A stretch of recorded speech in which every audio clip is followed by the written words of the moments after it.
What do you use, or what sort of metrics are you looking at when you're trying to assess the health of a market or an economy? Well, in terms of the market for investing, it's bad always market timing, but you should have a fundamental nature, Hmm. right? And a lot of our strategies that our academics propose Yeah. utilize some sort of fundamental valuation. Okay. And they'll joke they're the worst market timers. That's why they're academics, right? However, they've proven over time, like Jeremy Siegel, the only market he failed to predict was 9/11. He's not in the CIO, Yeah. CIA. Yeah, that would have been a tough one. And everything else, I've actually went back through CNN and CNBC. It was perfectly right on things.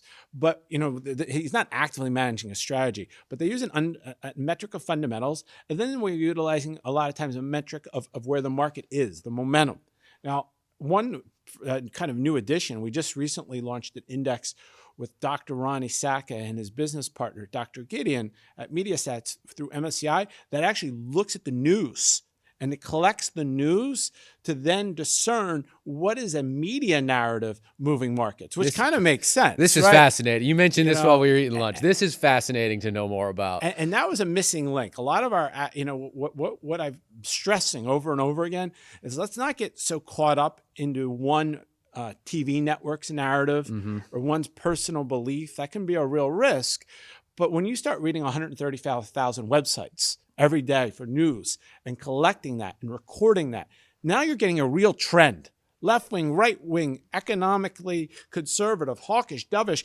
You're just pulling all this in objectively, and you're able actually at that point probably getting ahead of the market. And when you think about when you're going to a cocktail party over the holiday season, you're not talking about the quality metric moving the market. You're talking about news. Yeah. And Dr. Robert Schiller talked about how news and narratives can really move markets, but he really had that in a theoretical mindset with his last book.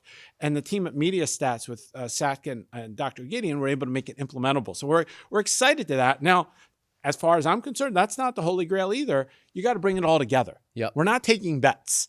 And that goes back to that gentleman who I saw, he took a bet. He sold the whole market thinking that the U.S. economy was going to crater. Yeah. Well, that's a bet.